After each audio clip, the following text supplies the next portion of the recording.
வணக்கம். சிவாய நம. விநாயகர் குரு யார் தெரியுமா? விநாயகர் அப்படின்னாலே தன்னிகரற்ற தலைவர் என்று பொருள். தனக்கு மேல் ஒரு தலைவர் இல்லை என்று அர்த்தம். அப்பேற்பட்டவருக்கு ஒரு குரு இருக்கார். யார் அது? நம்முடைய ஸ்ரீமன் நாராயணன், சூரிய பகவான். வேத சாஸ்திரங்களை அவர்கிட்ட தான் விநாயகர் பெருமான் கற்றுக்கிட்டார். எப்படி? நாம் கிளாஸில் போய் உட்காந்து பெஞ்சில் உட்காந்துக்கிட்டு படித்த மாதிரி அவர் படிக்கலை.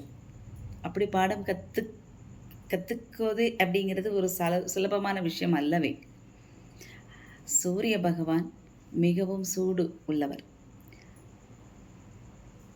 அதிவேகத்தில் சுற்றி வருபவர். எப்படி அவருடைய வேகத்துக்கு ஈடு கொடுத்து விநாயக பெருமானால் படிக்க இயலும்? முடியாதல்லவா? அப்போது தன்னுடைய குருவான சூரியன்கிட்ட அவர் கேட்குறார்.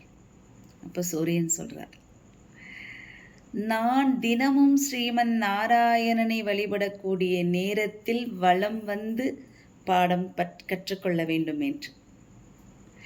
அந்த நேரத்தில்தான் விநாயக பெருமான் பாடம் கற்றுக்கொண்டார், வேதங்களை கற்றுக்கொண்டார். எவ்வளவு ஒரு பாக்கியம் பாருங்களேன்! விநாயகரை நினைக்காமல் பூஜை செய்யாமல் எந்த காரியம் செய்தாலும் முற்று பெறாது. அவரை நினைத்து அவருக்கு பூஜை செய்த பின்பு மற்ற பூஜைகள் செய்யும் பொழுது அந்த பூஜை முழுமை பெறும் என்று சிவபெருமானும் உமையம்மையும் விநாயக பெருமானை ஆசீர்வாதம் செய்துள்ளார்கள். முதலில் விநாயக பெருமானை நினைத்து ஆசீர்வாதம் வாங்கி பூஜை செய்து மற்ற பூஜைகளை துவங்குவோம். விநாயக பெருமானை நினைக்கும் பொழுது அவருடைய குருவையும் சேர்ந்து நினைப்போம். குரு பகவான், குரு தொட்டு காட்டாத வித்தை சுட்டு போட்டாலும் ஒருவருக்கு வராது. மனதால் ஒருவரை குருவாக நினைத்து அதன்படி நடந்தால் வாழ்க்கை செழுமையாகும். சிவாய நம.